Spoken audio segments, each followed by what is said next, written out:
उसके पास जो रिवर है, रिवर ओरिनोको, उसके सराउंडिंग रीजन में पेट्रोलियम पाया जाता है। ये वेनेजुएला की मोस्ट ऑफ द जो इकोनॉमी है वो इस लेक और इस रिवर के अराउंड मिलने वाले पेट्रोलियम पे डिपेंड है। सो यहाँ पे जो है पेट्रोलियम पाया जाता है। ये कुछ लोकेशंस हैं, list of location you can mark it in your atlas. Mount Cotopaxi and mount Chimborazo भी 2 वॉल्केनिक पीक्स हैं इंडियसली। Lake Maracaibo in Venezuela. Let's go to Rockies. Rockies इस तरह से कोस्टल रीजन में लोकेटेड है। उसकी 2 रेंज यहाँ पर है, Cascade range and the Sierra Nevada. इन दोनों रेंजेस के बीच में जो प्लेट्यू डेवलप हुआ है because of the upliftment of the land, इस प्लेट्यू को 2 पार्ट में डिवाइड किया जाता है। नदर्न पार्ट है उसको कोलंबिया प्लेट्यू कहते हैं। यहाँ पे एक रिवर पास होती है, स्नेक रिवर, उसकी वजह से उसे कोलंबिया स्नेक प्लेट्यू भी कहा जाता है।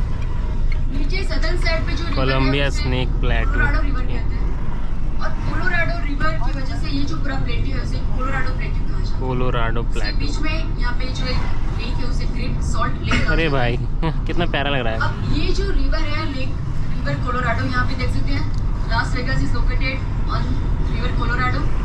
ये जो रीजन है उसे कैलिफोर्निया स्टेट है यूएसए का। ये जो रिवर है कोलोराडो प्लेट्यू, टर्निंग लाइट देके जा क्यों नहीं रहा भाई? वर्टिकली इरोड करके कुछ ऐसा बना, इसे ग्रैंड कैनियन कहते हैं। ग्रैंड कैनियन में ये जो कोलोराडो रिवर है वो इस पूरे प्लेट्यू को वर्टिकली इस तरह से इरोड करके अपना रास्ता बनाता है। वर्टिकल इरोजन यानी क्या? कोई भी रिवर नीचे कैसा लैंडफॉर्म क्रिएट करी वो उसके रिवर जिस रॉक से पास हो रही है, जिस लैंडफॉर्म से पास हो रही है उस पर डिपेंडेंट होता है। वो हार्ड रॉक है, वो सॉफ्ट रॉक है, ठीक है। अगर वो प्लेन रीजन से पास हो रही है तो फ्लड प्लेन्स बनेंगे। ये प्लेट्यू रीजन जो है हार्ड रॉक्स का, उसको वहां से पास होने के लिए उसको इस तरह के वर्टिकल इरोजन करना पड़ा और फिर उससे रास्ता बना।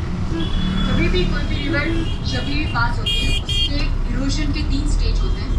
फर्स्ट स्टेज होता है हमेशा उसका वी शेप होता है, उसमें वो जो है वर्टिकल इरोड करके पहले अपना पाथ क्रिएट करती है। किसी भी हिली रीजन से अगर वो निकल पहले वी शेप बनेगा ना, इरोड करती जाएगी नीचे वर्टिकली, और उसका पहले पाथ क्रिएट है। उसके बाद वो सेकंड स्टेज में जब आती है प्लेन रीजन में, तब उसका हॉरिजॉन्टल जो है इरोड स्टार्ट होता है। अच्छा। नीचे जब तक उसका बेस लाइन पहुंच जाता है तब तक वो इरोड करती है। फिर उसका सेकंड स्टेज में वो हॉरिजॉन्टली जो है इरोड करती है। हम हिमालयाज में जब देखते हैं तब जो यमुना गंगा पास होती है तब बहुत ही नैरो उसका रेंज होता है, बहुत ही वर्टिकली हम नीचे देखते हैं खाई में से वो पास हो जाती है।